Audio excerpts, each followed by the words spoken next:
So over the past few days, we have seen weakness in the global markets, the US, the Dow Jones, the S&P 500, even the Nasdaq. And in the Singapore market as well, we have seen STI selling down by more than 2-3%, right? So what is the news that's affecting the markets, and how has it affected the banks in Singapore, the three Singapore local banks, DBS, OCBC, and UOB?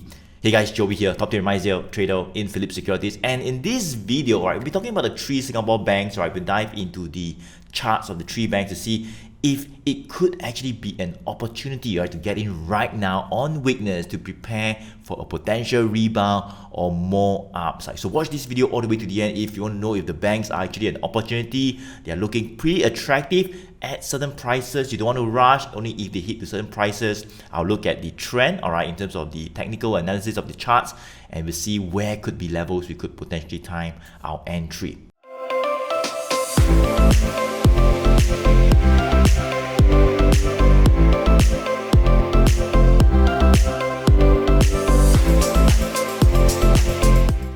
So why are we seeing weakness in the markets and even in the Singapore banks over the past few days? So what has happened was, just on Wednesday, we had the FOMC meeting, and the Federal Reserve actually kept rates unchanged. They did not hike rates, but they signaled that there could be another rate hike by the end of the year, maybe in November. So that was pretty much in line with expectations. But what happens was, the Federal Reserve, the central bank, has sent a clear message that interest rates are expected to be higher for longer. That means going into 2024 and even into 2025, they expect rates to still maintain above the 5% level in terms of the Fed fund rates. And just a few months back, they were actually talking about rate cuts in 2024. That means about like 4 rate cuts, but now projected about 2 rate cuts in 2024 next year, which should still put rates at a higher level, more than 5% still. And that's where the market got spooked, because when there are rate cuts, that's a good thing. And now, right, with inflation, inflationary pressure still remaining high, they have no choice but to keep interest rates at a higher level for a longer period of time. And now because of that, there would be fears of what we call recession, pretty much the fears that happened just at the beginning of the year when we started the rate hikes, right?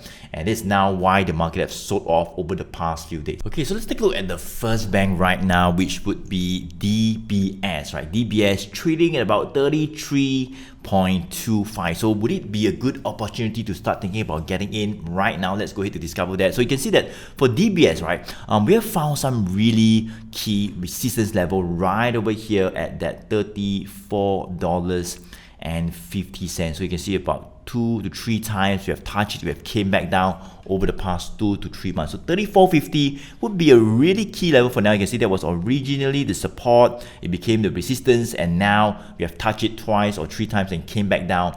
That is where potentially we can see some profit taking again. So if it actually rebounds to near 34.50, I think it's good to also lock in some profits, maybe wait for a pullback to start to time your entry to get in again. All right, so where is the support right now for DBS? Well, I've drawn this line right over here, and that would be around that $33, right? Why $33? You can see that for $33, somewhere around like March, April, May, there was actually a little bit of a resistance right here. You can see when we broke up in July, we went all the way up, swing back down, retested, same thing, came back up, went back to 34.50, and now we are back down again. So that is pretty much the range, about $1.50, right, from 33 all the way to that $34.50. So let me just draw some upside targets for you. So as long as you stay above this, $33, that's where some bargain hunting can come back again. In fact, right now, as you can see, we are seeing some form of bargain hunting. So look at this candle right over here that's happening right now.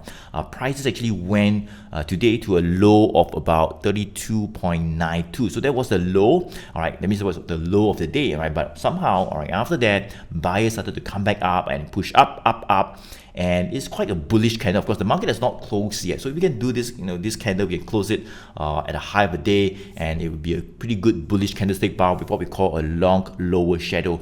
That could be what we call a bullish reversal candle, because it actually went lower, all right, and even went below that $33, but buyers came back and pushed prices all the way up, and if we close high, that is what we call a bullish price action, and it could lead to what we call a reversal. So it just shows that this support at $33 is pretty strong, right? And buyers are out to defend this level. As I say, right, but we want to wait until the market has closed for more confirmation, because right now it's still somewhere around like 11:55 a.m. All right, still have not reached lunchtime yet, but that is one of the things that we look for in terms of a support being strong and meaningful as well. So that is a support level to watch for more upside all the way to that $34.50, right? And if the support were to be broken, right, then unfortunately we might see a bit more weakness to the next support level, which would actually be a little bit more attractive, and that would be that $32, right? Right up here you can see $32 was the resistance from May to July. We have held below it,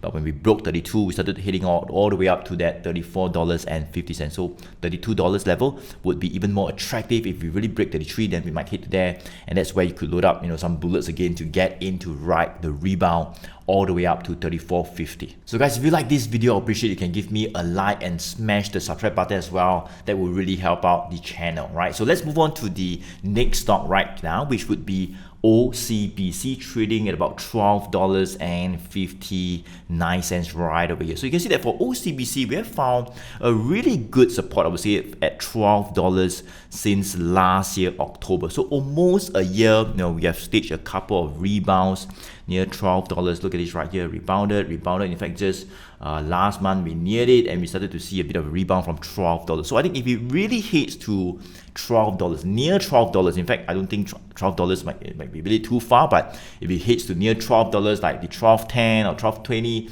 somewhere around there, that's where some good bargain hunting can actually come back again. All right, so if it does hit there, all right, that could be a good opportunity to get in. All right, but let's take a look at the trend for OCBC to see if it is in an uptrend right now. So what happens, you can see that we have formed what we call higher lows right over here since last year, higher lows, whereby it shows that this stock has pretty much been a very gentle mid to long-term uptrend. We can also draw what we call upward sloping. Let me just draw it for you right here. So this is an upward sloping channel support line connecting the lows. So you can see that we are pretty much in a very firm gradual uptrend, right? Touch, rebound.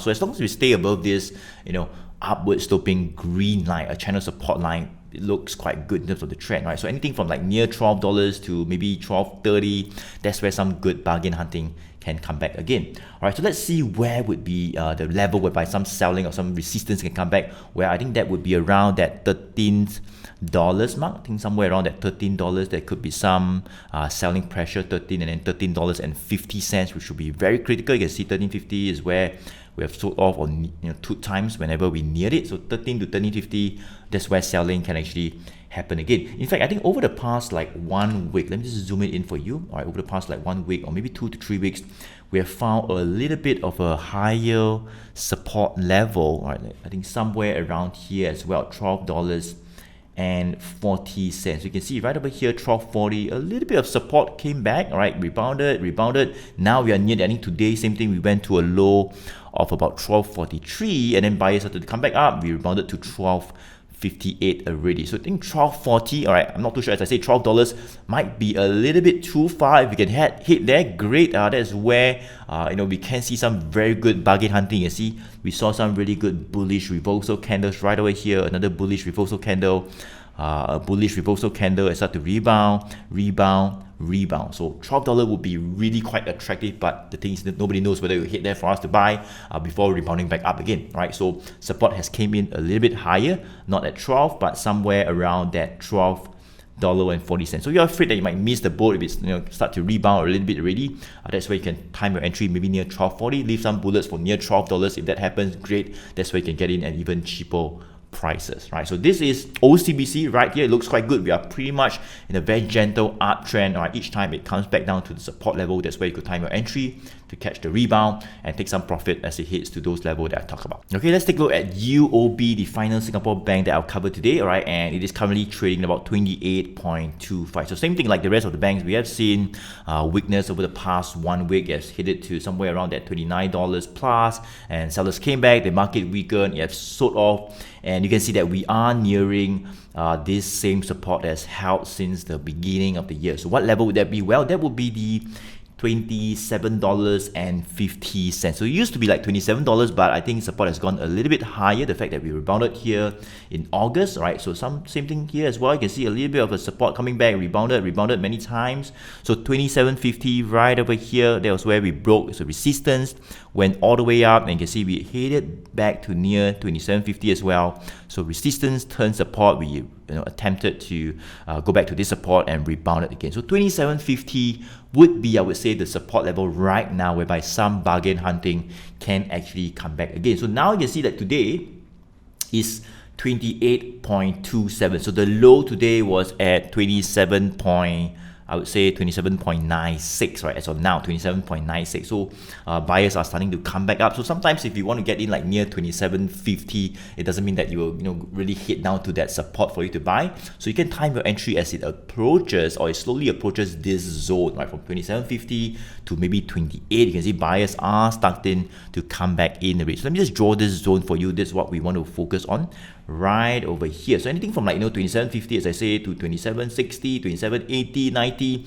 around here, I think you get the point, right? That's where potentially some good bargain hunting can come back again to ride the reversal all the way up to where, let's see, maybe all the way up to like 29.50. I think that could be some temporary resistance whereby sellers are coming back. Right over here, you can see a couple of selling pressure right over here. We sold off, same thing, we sold off right over here just last week. So 29.50 would be some temporary resistance level, and then the key one would be this very key level right here, and that would be the $30.20, right? Look at this right here. So this was pretty much the resistance in April. We just couldn't get above. Same thing, we came back up to the same level and sold off again, right? That would be $30.20, right? So this is UOB. I would say a little bit of a sideways consolidation now. I mean, compared to OCBC, whereby the uptrend is quite gradual in the upwards direction. For UOB, it is slightly different. It's a little bit more volatile. You can see volatile, but in a sideways movement as it moves up from 27.50 all the way to $30.20. So all the moving averages are slightly moving sideways, maybe pointing down a little bit, but this is what we call a sideways movement, right, in the mid to long term, especially with the blue and the red line, the 100 days moving average, all pretty much pointing sideways. So yes guys, there we have it. I've covered the three Singapore local banks, DBS, OCBC and UOB. So I hope you have a better idea of where we are right now for each of the three banks, and if you are looking to get in, what are some of the levels of support whereby you can consider, whereby there could be some bargain hunting or some buying pressure coming back, and that's where you can ride the rebound to potentially make some profit, right? So Joey here, thank you so much for watching this video. If you found this video useful, I would appreciate if you can give me a like, alright, smash the subscribe button as well so that you will not miss out on videos like this, and that will really help out the channel as well. And if you want to find out a little bit more on the entire strategy, what we call the one good trend strategy, and how we have a system to guide us on entry and exit, and how we focus on not just the banks but many other winning stocks which are in a very firm uptrend, there's potential to push much higher, faster, you can attend one of those free webinar or web class that we're still running. I'll place the link around this video or below it. Click on the link to register for this webinar, attend it, and that's where you can learn a little bit more on my one good trend strategy and how a system can help you as well. Alright, so Joey here, thank you so much for watching. I look forward to see you in the next video. Take care.